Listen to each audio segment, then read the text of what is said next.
What's up, guys? It's producer Jay here, and welcome to a new format that we're going to be doing for the channel. Pardon my voice. I'm very under the weather. I'm getting over it, but I just wanted to talk about something real quick, and that's kind of the theme of this new format that we're doing. It's called Quick Save, which where either me or Brother Zay or Brother Tay or even Brother Matt or even Brother Jay, we're gonna make shorter videos that kind of dive into a specific topic that either we just didn't have time for in the podcast or we just didn't have time for in general. Not in like not for the podcast, but just like that it happened like before we recorded or after we recorded or something. I don't know. It just, we didn't have time for it for one reason or another. And I just wanted to talk about something that's a little bit of a hot button issue. And obviously we didn't record a podcast last week because Brother Zay, he's been dealing with some personal stuff that kind of hindered our time for recording a podcast. But hopefully this week we'll be able to record.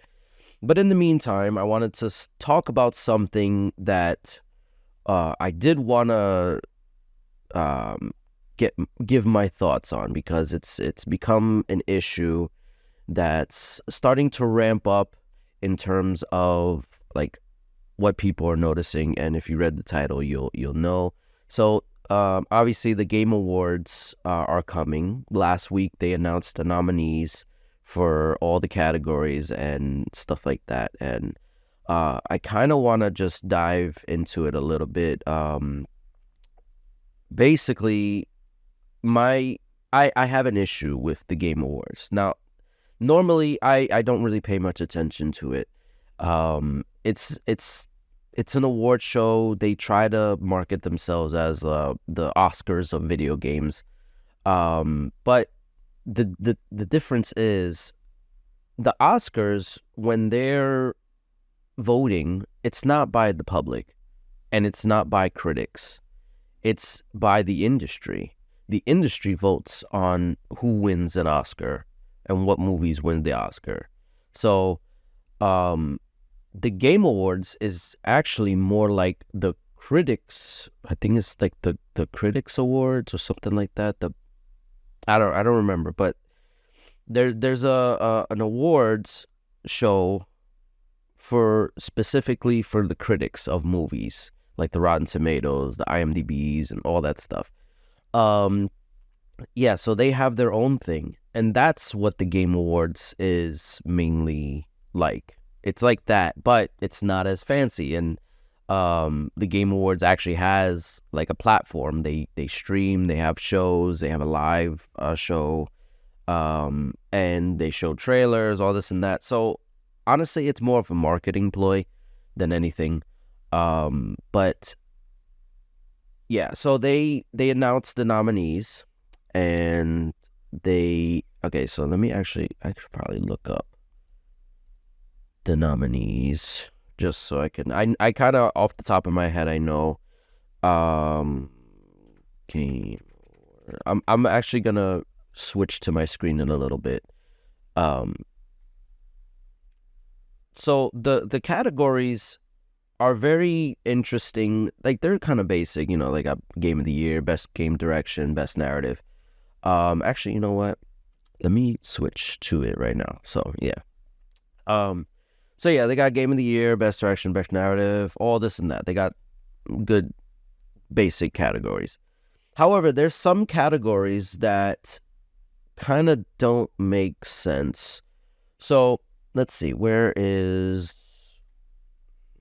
I know it was Best Indie Game. Where's Best Indie Game? Where is it? Did they delete it? No. Best Independent. Okay, so look. So the category is called Best Independent Game. So let's click on it. And we got Cocoon, which, great game. Dave the Diver, great. All these are game. Dredge, Sea of Stars, great game. The Viewfinder. So all these are great games. However,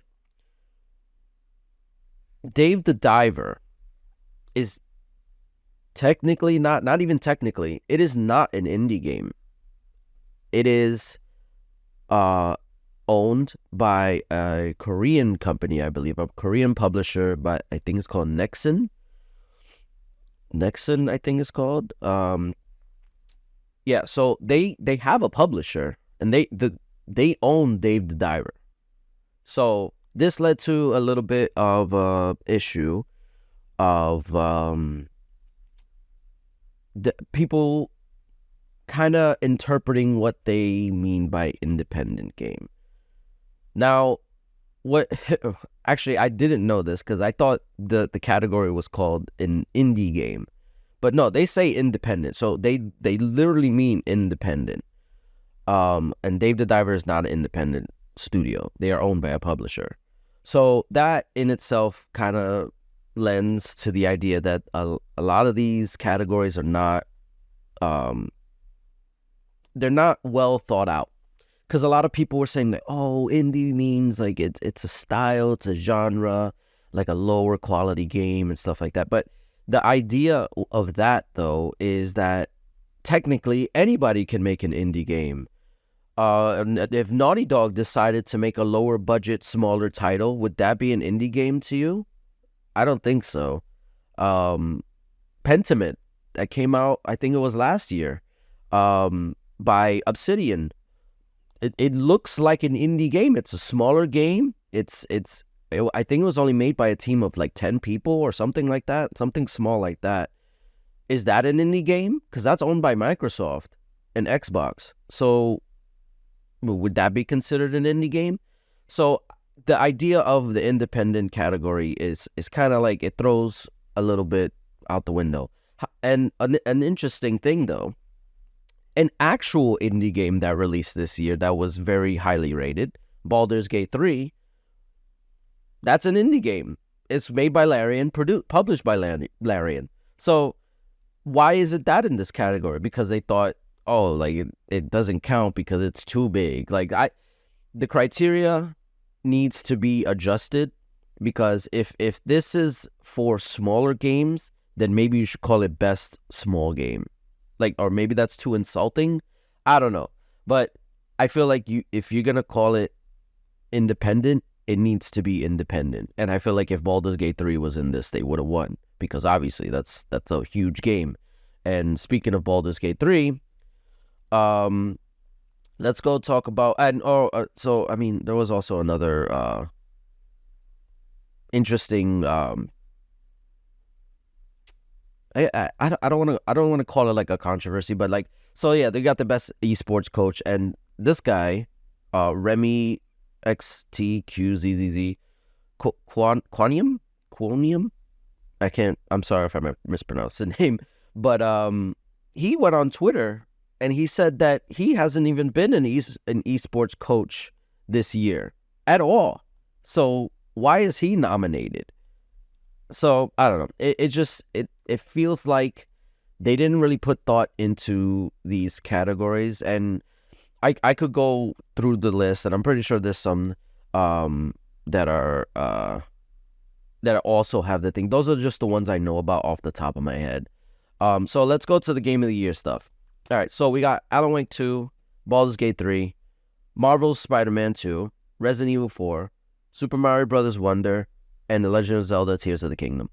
All great games, all nomination worthy. However, I feel like this was it was picked on the basis of what the way these nominations are made. They're made by essentially like a board of journalists, and they submit nominations for like the consideration or whatever, and they all get together, they tally up the votes and stuff like that, and they decide, okay, based on how many nominations each game got, that's what gets the Game of the Year nomination. So I have no problem with any of these games on their own. However, I don't know exactly. I would have to look up where it came from. But based on the number of nominations, so a lot of people are saying like, oh, Starfield got snubbed, and even Hi-Fi Rush got snubbed because so Starfield got one nomination, and I know it is what it is. The journalists didn't really enjoy the game as much as a lot of people did. I enjoyed Starfield very much. I'm still enjoying Starfield. I will hopefully finish it eventually, but that's another topic. But yeah, the journalists, they tend to lean a little bit more. I don't want to say they lean towards the PlayStation side because obviously we got two Nintendo games here, so they tend to be a little bit, and for lack of a better term, anti-Xbox. Now, what do I mean by that? So we got two Nintendo games here. Now, based on the nominations, they both got 5 nominations each. So Mario Brothers got 5, Legend of Zelda got 5. That's pretty significant because I mean, I don't know how much the other ones got. But I know in particular the Mario games got 5. But you know what else? Or what other game got 5? Hi-Fi Rush got 5 nominations for Game of the Year. And the fact that they chose 2 Nintendo games as opposed to maybe one Nintendo game, one Xbox game is what I mean by that. So, honestly, if I had to choose, I probably would have swapped out Mario Brothers for Hi-Fi Rush. Mario Brothers is a great game. I do plan on getting it for my kids because that game for Christmas, the game looks fun and I do want to play it with them. But like it's a 2D Mario scroller. Like it doesn't really reinvent the wheel. It does do a lot of interesting things with it. And I think if it had gotten even just one more nomination more, obviously, then that would have made it the list. But like I feel like Hi-Fi Rush is a lot more of a unique game because I don't think there's ever been a game like Hi-Fi Rush, a rhythm-based fighting game or action game, battle game. I don't know what you call it, a beat 'em up, with the style and rhythm and like it was just a very unique game, and I feel like that probably should have made the list for Game of the Year based on getting 5 nominations as the other Nintendo games did. But also there's been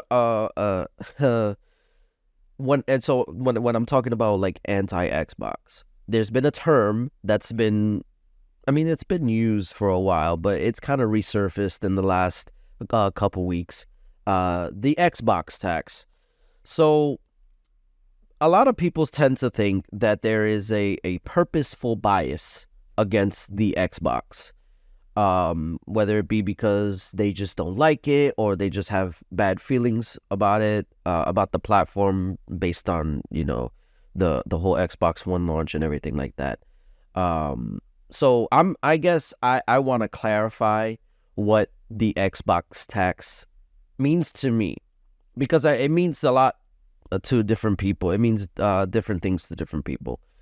Some people think that, like I said, that it's like intentionally hating on Xbox because they're biased. I don't think it's intentional. I think it's an unconscious bias. And what do I mean by that? So here we go. We're gonna start with the whole. So I'm sorry, I'm like kind of jumbled. So 2 years ago, the Forza Horizon 5 was amazing. It got great reviews. Like I think it got like up to 10 million players. I think within like a month or something like that. It was something crazy, and a lot of people liked it. There was like a bad review about it. I think it got like a 92, 93 on Metacritic, but it wasn't nominated for the Game of the Year that year. And why?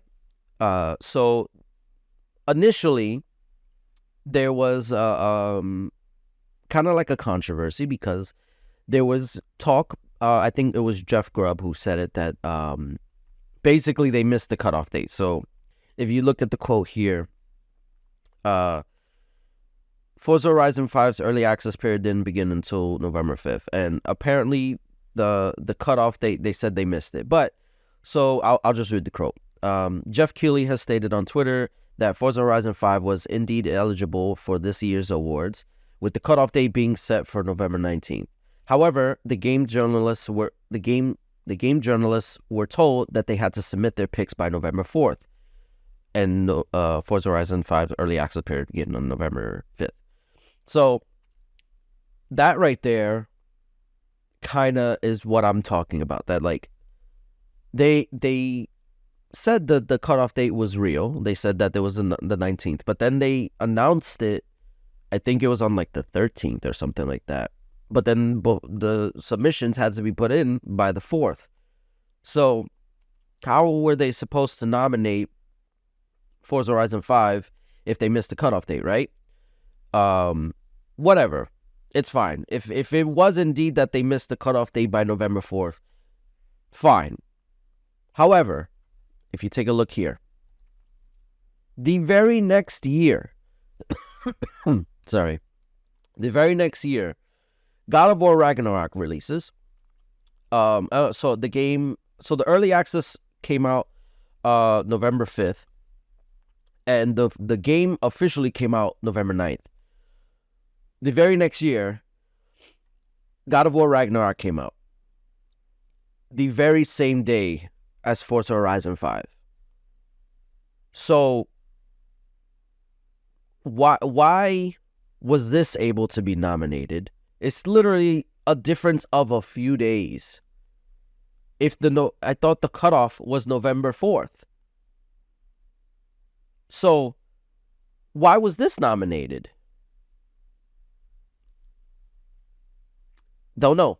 So this is what I'm talking about. That like there's exceptions made for other platforms, but not for Xbox. It's like Xbox always gets the short end of the stick, where it's like I said, it's probably not intentional. There's probably just a lot of people like God of War. I liked it too. I beat it. I platinumed it. But the point is, I feel like you have to be unbiased. Like you have to try your best to be unbiased. You can have your preferences. You can have your go-tos. You can have all of that. But you need to call a spade a spade. If Forza Horizon got great scores and had millions of players and it's just an overall fun game, why not nominate it? Anyway, here's another example. This is the most egregious example of the Metro, who reviewed Hi-Fi Rush, and they gave it a good score. However, they purposely didn't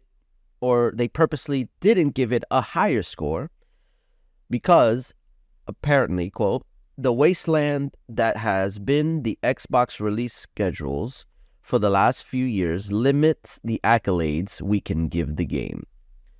Now, basically, in layman's terms, what they're saying is that because Xbox hasn't released good games consistently, we can't give this a higher score. How does that make any sense? Now, granted, this is Metro.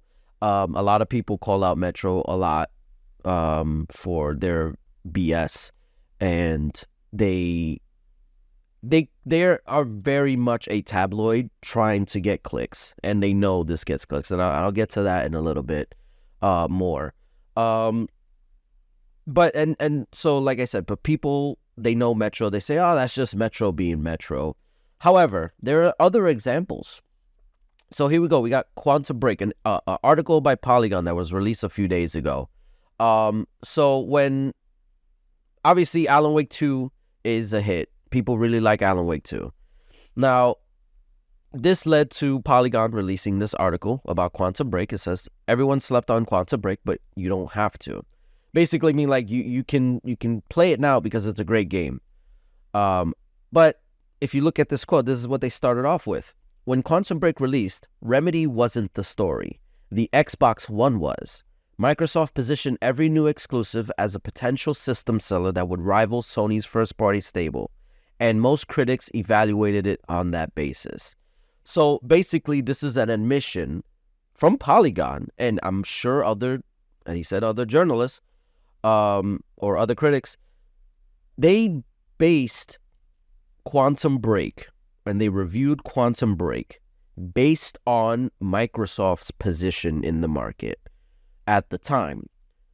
So it wasn't a review for Quantum Break. It was a review of Xbox. And that's essentially been a trend, like they say, for every Xbox exclusives, like the Halo 5s, the Gears 4s.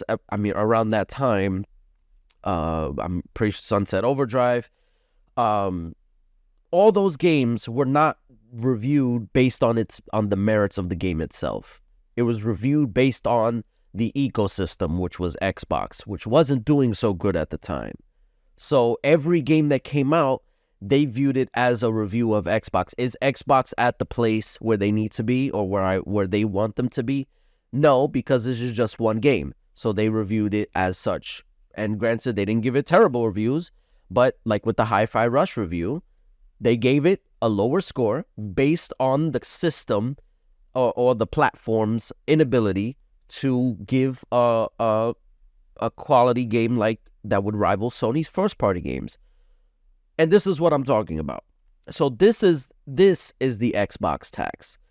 It's not that reviewers and critics purposely want to hate on Xbox, but it seems like, and this, you could honestly say this happened with Starfield too. When they're looking at an Xbox-made game, they're not looking at that game for what it delivers and what it is. They're looking at it as, this is the Xbox game, so we have to judge it like the Xbox game. They don't do that with PlayStation. They don't do that with Nintendo. They base the game, because there's been bad PlayStation games, there's been bad Nintendo games. Those get low reviews too. But they base it on the game itself. Now I'm pretty sure there's some who review the game higher because it's on PlayStation. I mean, that's always going to happen. There's going to be some sites that do that. But the point is, when you're reviewing an Xbox game, it shouldn't be, we're going to review it based on it being an Xbox game. You need, when you're a journalist, a critic, whatever, you need to be unbiased. Like, you can have bias for like certain genres, and if that's the case, don't review the genre you don't like.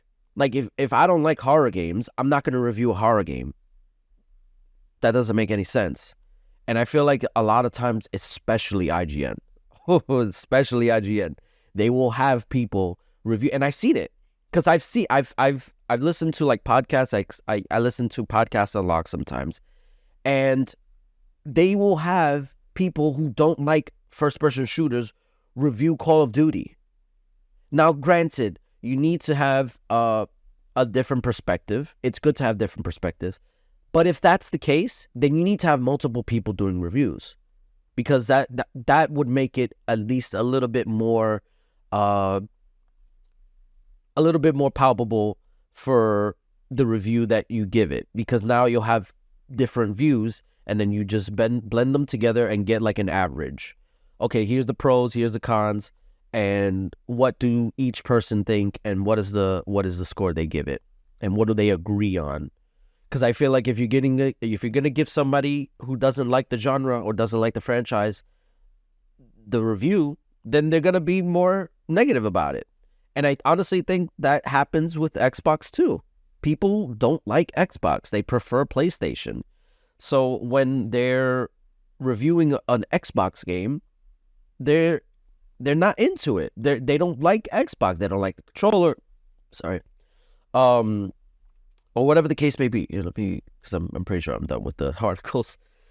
So what I'm trying to say is, the Xbox tax basically is just, like I said, but in the beginning, it's an unconscious bias of journalists that they probably want Xbox to be better, but they're unintentionally scoring below what they would normally score it based on their views of Xbox, because they don't think Xbox is at the level that it needs to be. They kind of they knock it down a tier, and it's like a scale, or what is it? What do they call it? A curve. Yeah, they graded Xbox on a curve, or maybe they grade PlayStation on a curve. I don't know, but basically, the Xbox tax is real, although I think it's not what people think it is. And I think, obviously, Xbox and Microsoft are going to get better at it, hopefully. And with the current, like, slew of games that are coming out, maybe they can break away from this whole Xbox tax. And as it goes for the Game Awards, let's be real, it's just a marketing thing. They show trailers, like they're just trying to appease the publishers.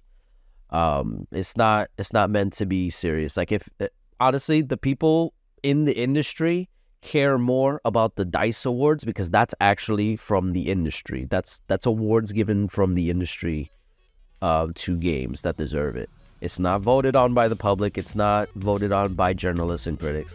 So that's more like the Oscars, if we're being honest. But anyway, that's it for me. I just wanted to get my thoughts out there. I'm probably gonna be doing more of these, just whenever I feel like I need to talk to you guys about something. And it's not just because we didn't do the podcast. I mean, I already planned on doing something like this.